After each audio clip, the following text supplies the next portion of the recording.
We are living in the age of Donald Trump, AI, geopolitical dislocation. And the urgency around climate that we saw a few years ago seems to have dissipated.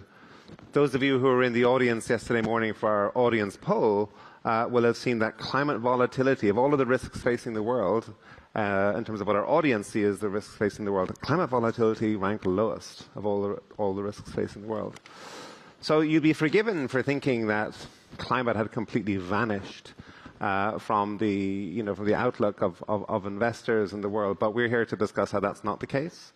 And it's interesting, I was looking at on my Bloomberg terminal yesterday, the S&P Global Clean Energy Index is up 44% this year.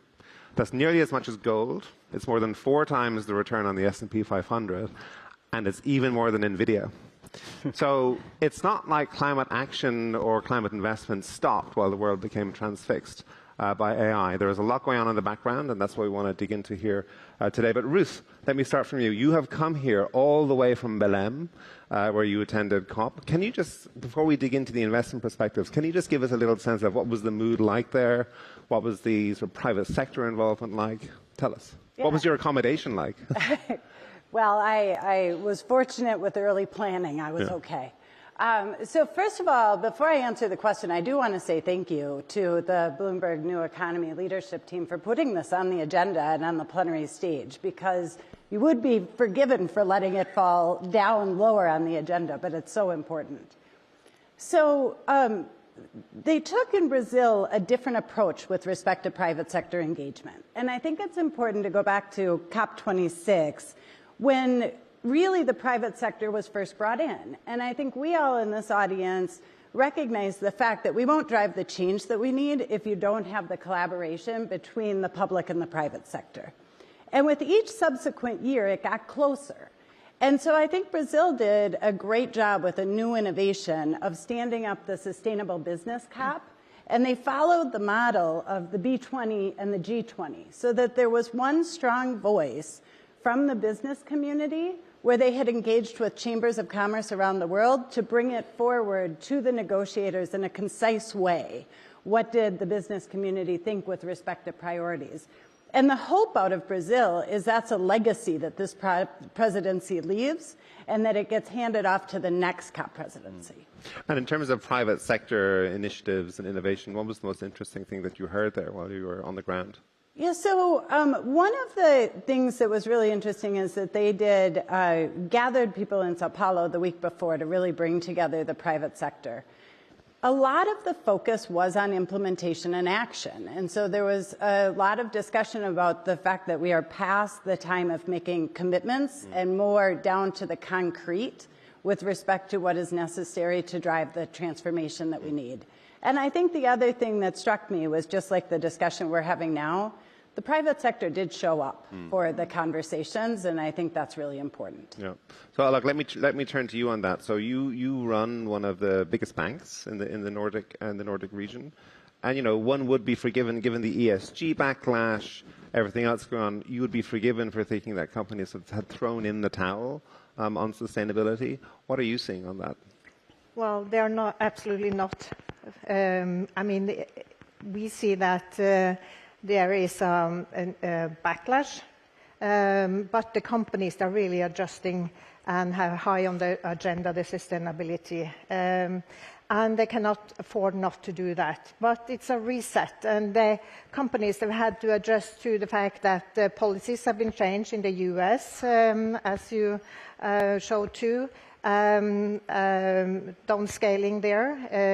In China, you have seen tremendous growth on renewables. And then in Europe, it's more like in the middle.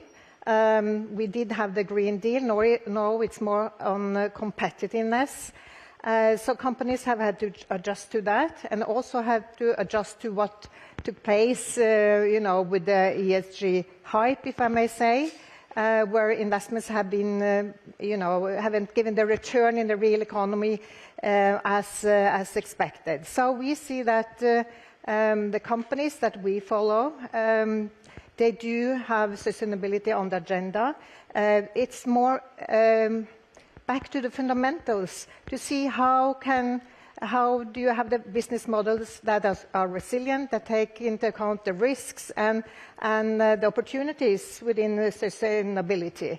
So that is very much, I think we will see more longer-term effect. So it's a reset for the companies. And investors, they expect the companies to do have a sustainability strategy. We had done a survey with leading investors in Nordic, and they all expect the companies to have sustainability and ESG on the agenda and have specific targets. And we as a bank as well, we expect the companies to have a prudent long-term transition the So very much on the agenda. And just for the benefit of our audience, could you give our audience a sense of the universe, the geographical universe of your client base? Is it mostly Nordic companies? Is it mostly European companies? Because that rings true, but I'm sort of wondering, does that also apply to US companies? Yeah, well, we have a Nordic banking, but we are leading into sectors that is important for the Nordics. So we have a global leadership in renewables, energy, shipping, ocean services. So these are companies that also invested globally. So, and yeah. Before I turn to Mark to talk about investing opportunities, Olaug, perhaps can you tell us a little bit about what lessons do you think we've learned over the last 5 years? 5 years ago, there's a lot of talk this week about AI bubbles. 5 years ago, perhaps now in retrospect, we were seeing a green bubble. What have we learned since then? And how can we apply that going forward? I mean, it's a good question. It was, we have to say today, in retrospect, it was a hype. And we have to remember interest rates were low. The policies were quite clear that we should have a green transition. And companies were very optimistic and saw the opportunities. Investors, we didn't have we're not critical enough, so it was over-optimism. So always lessons learned from that. And then interest rates came up, inflation came up, and it was, we didn't get the effect from the investments in green solutions as we should have had. So lots of loss. Lots of lessons. Yes. Mark, before we talk about the lessons, what are you're the investor on the panel. Where are you putting your money and why right now? Well, first of all, just to say Aviva, I'm the investment arm of Aviva, but Aviva as a global insurer, climate change is existential risk to insurance companies. So, I mean, it's definitely never been forgotten from the insurance sort of mindset. But the reason to have faith in investments is there's so many different places to invest. So for a long time, we've been investors in renewable energy. We're one of the largest financiers of offshore wind in the UK. But we've been shifting more recently to the demand side of the equation. And in particular, we're looking at decarbonising industry. So we invest in infrastructure that actually goes on-site onto industrial plants, so providing solar, battery energy storage and batteries, heat pumps at industrial scale, saving heat as well as energy if they're creating extra heat, electric vehicle fleets. So actually decarbonising the light industry is actually really investable right now. And why does it work is because we are getting a long-term contract from the industry, which is what we're looking for as financiers, but it lowers the cost. It's simply the maths. The finance works. It does lower the cost of those industries. It also creates energy price stability, which is something the industry is incredibly focused on, particularly across Europe. So we're seeing quite a lot of demand now for that kind of infrastructure. So moving not from just the supply side to the demand side too. And then in the venture space, there's a lot of focus on climate tech for the future. It still, has yet to be proven to be investable at big scale at the sort of my more pension fund side of my business. But as a venture business, it's really showing some great green shoots. By that, are you talking about hydrogen, carbon capture, that sort of frontier tech? Yeah, more the carbon capture side, I think. I think hydrogen still needs a lot of support from governments. It's definitely not investable at scale when we look at it from the institutional side, but it's coming. We don't need it for the sustainability journey, maybe for 10 years or so. So there is time, and that's why, as a good venture investment, then you need to spread your risk across multiple companies. But the winners will get the follow-on rounds of funding, and then eventually, then they'll get the big financing, like we do now for offshore wind, in the hundreds of millions for every ticket that we write.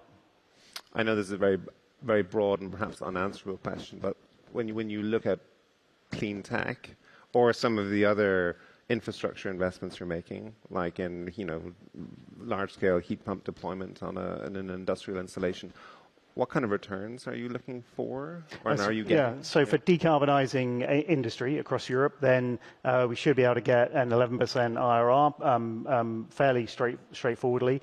So that's really good for long-term pension scheme investors. It's relatively low-risk investment, so it's not the early stage at all. This is proven technology with long-term power price contracts from industry, and these are big names in industry. So it's very, very credible investment strategy. If there are investors, people in the audience looking for a higher risk opportunity, what would you sort of point people towards? I mean, carbon markets have sort of been on the dawn of carbon markets for a long time now. So carbon markets are working. So we have a carbon removal fund. Right now, most of our focus is on nature-based solutions, and a lot of the value being created is in the carbon markets. We're starting to see investors starting to look at a fund like that rather than just for offsetting purposes to get those carbon credits to offset their own carbon emissions. We're actually starting to see investors look at carbon as an asset class because they think the price is just going to keep going up. So actually, why not invest and get that diversification, looking at it as a completely different asset class? So, but right now it's more nature-based. That will have limited capacity. There's only a certain amount of land that can be used. Then we move on to engineered solutions. At the moment, as I said, that's more venture. That's where the higher returns are, of course. But the large scale yet to come in that sector. We need a lot of government support still in that sector. Yeah, we're going to get back into the government, what governments can do in a minute. Carbon markets, of course, are famously fragmented. Is there a particular carbon market where you're seeing most interest right now, if you look at it globally? Well, I think Singapore is one of the great jurisdictions of leading the way there. So the UK, it's working. You can now get accredited carbon credits. You need the true carbon credits, where it's actually carbon removal. I think there's now a very good independent verification of that, and Singapore is right at the heart of everything going on there. Olaug, it's not just about renewables, of course. It's about lending and transition finance. When you look at your books, is the demand for transition finance growing, or is that sort of steady at a low level? Absolutely, it's growing, and we see great opportunities there. And we as a bank, we have taken a position to support all the customers in the journey, in their transition journey. And we have many hard-to-abate sectors, like energy, shipping, and we see a great demand from our customers into transition finance. So we have said that we have set a goal on how much we want to invest in transition. So it's 150 billion until 2030. And the point is that when we support our customers, that's part of the transition finance, is that they commit to certain achievements on, for instance, emissions. So the price on the products or on the loans is connected to the companies achieving certain KPIs. Also we have into the corporate bond market. It's big in the Nordics, and over 30% of the corporate bond market has a sustainability link to it. So it's very popular, and again, we support the customers in the transition. not only with capital, but also with competencies. So transition, the brown and grey to more green, that is an important responsibility we have, and we say that we want to be a driving force in the transition. And it's very, many companies take up these loans. Roughly what percentage of the loans that you give out are transition finance right now? I would say that the transition finance around 800 billion. So we are halfway to our goal to 1,500 by 2030. And again, the corporate bond market, that's around 30%. Okay. We're seeing a lot of green loans in real estate now, actually. So if a real estate owner will agree to lower the carbon footprint of the building, we'll actually build in a lower rate for them on the lending. And the reason that works is because actually the energy efficiency of the building is going up. So it actually becomes a better quality building. So it adds value to the building. So it's actually the correct... Over time you spend less running the building. Running the building. So it's cheaper to run, which people then want to rent it more. So it increases the value of the building. So the lending can actually be offered cheaper. So what's the differential roughly? I mean, it's probably about 20 basis points, something like that. But that's actually quite meaningful over a long period of time for these borrowers. Yeah. If I can add, for instance, give you an example on shipping. We see all the ships out there in the bay, and the shipping sector, they account for around 3% of emission. That's a lot. And supporting these shipping companies in their transition is important, so that the loans could be used to specific technology that reduces fuel, reduces emissions, or open up for more sustainable fuels going forward. So I think, work with the shipping, with the industry, supporting them in the transition, that is very important going forward. Because climate is a story in many ways about market failure, about imposing the negative externalities of capitalism get imposed onto the rest of society. And it's also an area where we still need government support to get things going. Mark is an investor, Olaug is a banker, but you're a non-profit. Carbon Measures has a very specific approach here in terms of dealing with market failure. Can you tell the audience a little bit about what you do and how Carbon Measures tries to address that? Yeah, absolutely. So Carbon Measures is brand new. We launched on October 20th. We're a business-led coalition where we brought together industries from around the world and across the value chain. So we have energy companies, we have steel, we have chemicals, we have financial services, we have public accounting, we have transport across the board. We've got strong coverage and we're looking to grow. But the problem that we're trying to solve is one of the demand side, like you talked about. And so while there are now some signs showing that emissions will start going down at some point in the future, we know that it's not fast enough. And we also recognize that the world still does need more, whether it's infrastructure or it's homes where your electricity reliably turns on or it's data centers, that demand is going to keep going up. And so what we're looking at is how do you align the market incentives to the actions that need to be taken in order to drive down emissions. And what we find too often is that there's amazing innovation, but these startups can't find or indicate that they have sufficient demand on the other side to get the investment that they need, or large companies are investing in low carbon solutions and again don't find the demand on the other side. And so if that's the case, we're not going to get the investment and we're not going to get the transition. So what we're looking at is two things that we think need to be done in order to create the conditions so that there's better and more durable demand. The first, and forgive me, I'm a CPA, so it's a little bit nerdy, but the first is that we need carbon accounting that draws on the principles of financial accounting and science so that we rise up to the level of a generally accepted approach to measuring carbon emissions at the product level. What that allows for is comparability and it allows for companies to differentiate their products so that they understand that if it's a ton of steel from company A and a ton of steel from company B, you can do the comparison to understand what you're buying. But better data alone is not going to drive demand. And so you need regulation in addition. And so what we're focused on is product level regulation and product intensity standards. The reason why we're focused on product level is because it has worked. So if you look at how we solved the ozone layer issue, how we solved products that were driving acid rain, we all have seatbelts in our cars, like this works. And so we think that if you have the combination of the precise accounting that allows product differentiation and a target at the product level that companies have to hit, you now get market recognition for driving down emissions.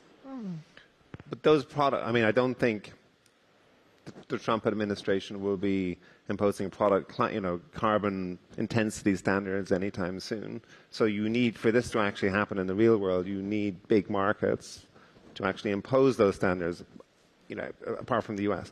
Where do you see that happening?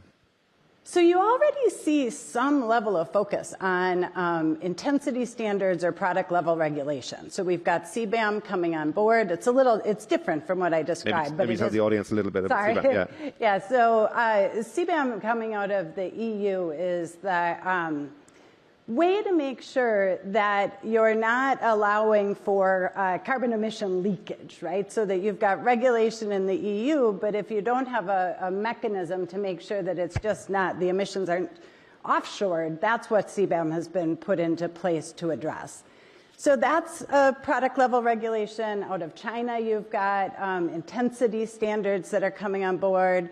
And one of the things that would help from a private sector standpoint is to drive more harmonization with respect to how the regulation is done. So I'm not saying it's going to be an easy or a overnight journey, but we do think it's one that can be accomplished. And companies are going to have, I mean, two examples you mentioned, China and the EU, companies are going to have to think about this, right? Yeah, absolutely. Yeah. I'd like to talk a little bit about government as we come towards the end. Mark, what more, and please everyone feel free to jump in terms of crowding in private sector money, what more work do governments around the world need to do, or where are you seeing maybe the best examples of that? Well, I'll start with the UK. I sit on the Net Zero Council of the government, and that's an initiative which brings together finance and industry together with government to help create a policy environment that is conducive to investment. So the UK's just launched its carbon budget delivery plan with very stretching targets for it to hit. But there's various areas of focus that are really going to drive future investment. So homes is probably one of the biggest. So new homes in particular, standards they're going to need to have so that new homes have heat pumps, have solar, as many places they can. So if that sort of policy can be brought in, that will be a game changer, just like it has been for electric vehicle where policy is brought in. I think that stability, long-term commitment that you need from government in order to get long-term investment in is absolutely critical. So we've spoken about the EU and the UK. I think that's where, for long-term infrastructure that links to renewable or to decarbonisation, that's where a lot of the focus is right now because of just that government focus that's there. They're going to have to do a lot of work on heavy industry. Now, that is going to be where carbon capture and underground storage comes in. I think those hard-to-abate sectors like cement, like steel, they will need a lot of support from governments. And that will probably be of some sort of incentive or tax incentive if it's not sort of direct incentive. And then to crowd in, then most governments have now got lots of wealth funds which are looking at taking that first loss risk, which is essential again, particularly if there's technology risk involved. So an insurance company like Aviva is not ready to take on large technology risk. We want proven or relatively proven revenue streams. So this is where government can come in and take that early stage risk or take the first loss risk. And then we can then be crowded in with large amounts of finance that can come in on top of that. So the combination, the blended finance that's then created, can actually make a difference. Is that happening? Are there concrete examples? It is happening, yeah. Oleg, or you can jump into Yes, it. I echo what you say there. One additional point is that the policies, many of these investments are very long-term, lots of capital, and then you cannot have sort of surprises in policies. You do need to have long-term. For instance, in the U.S. on offshore wind, where the federal government had stop order in the middle of a project of offshore wind. Of course, that is devastating. So not what government can do, but what they should not do. So have long-term policies, that is important. Mark, you touched on the insurance industry at the top. My previous job, I sort of oversaw, I ran Bloomberg Green, and we wrote a lot about the uninsurable planet. Where are you, which parts of the world do you worry about most in terms of the insurance industry pulling out, and what does that mean for long-term investment? Yeah, so a lot of insurance is obviously linked to weather. Yeah. And so housing in certain parts of the world is becoming very uninsurable right now. At the moment, a lot of insurance companies will still insure because they can reinsure the risk away. So it'll be the reinsurance market that cracks first, that says, no, we're not taking on any more risk of a certain region from flooding or from fire or from storm damage. So when that reinsurance market cracks, then you will suddenly see, huge increases in pricing of home insurance. And then, the population, winning the hearts and minds of population is one of the hardest things in addressing climate change. But as soon as prices of insuring your home goes up, then you're suddenly going to have a lot of people wanting they'll hurt their pocket. If you had to guess, where do you think the reinsurance market might crack first? I think it'll be flood risk. That's where we're seeing it. But the governments are already having to step in and create schemes themselves. So even in the UK, we have a flood reinsurance program which allows communities to still get insurance. Without that, the insurers almost certainly wouldn't be insuring certain areas. Yeah. One thing that will be interesting is litigation on climate damage.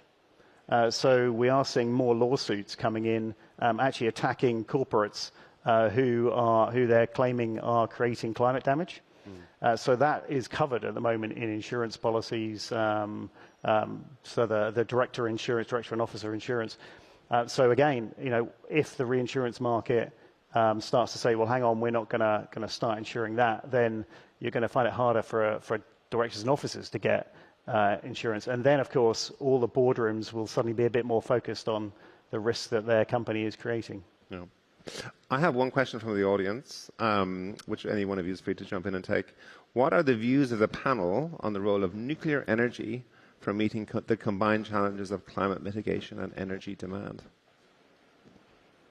Is nuclear, is it an interesting investment opportunity right now? Are you seeing any lending for nuclear projects? We are not into nuclear. Norway's oil and gas and renewables. But in Sweden and Finland, you do have, of course, that energy source. But that is a very long-term horizon for nuclear to be an energy source. I don't know if you are investing. Yeah, so the UK government has just committed to a whole range of small modular nuclear reactors. So it's coming in the UK, and obviously Sizewell C is now underway. The financing rounds are starting, so it's going to be a big question that we're going to be looking at. But I think from an pure investment standpoint, it should be quite attractive. Yeah, okay.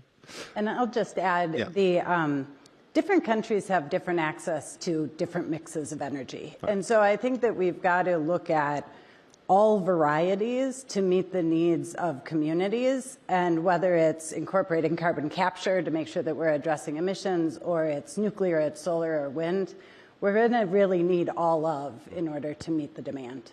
Ruth, I'll give you the final word. I think, Mark, you're based in London. Oleg, you're based in Norway. You are based in the US, which is sort of ground zero of the backlash on climate right now, it seems. In this sort of weaponized era that we're in, how do we talk about climate and climate investing in a way that doesn't make people run for cover right away? What I find is that when you put it in the terms of business, it becomes much less controversial. And so organizations need to think about what are the risks that they face that they need to mitigate. How is the demand from their customers changing? And no matter where you're based around the world, if you've got customers based particularly in Europe, you're getting different demand signals than you have in the past. And then what are your opportunities for growth and differentiation related to all of the, the energy transition opportunities that we just talked about? When you put it in those terms in the language of business, there's much less pushback. Well, on that pragmatic note, thank you to my panel. We're out of time. Thank you. Thank you. Thank you. Thank you.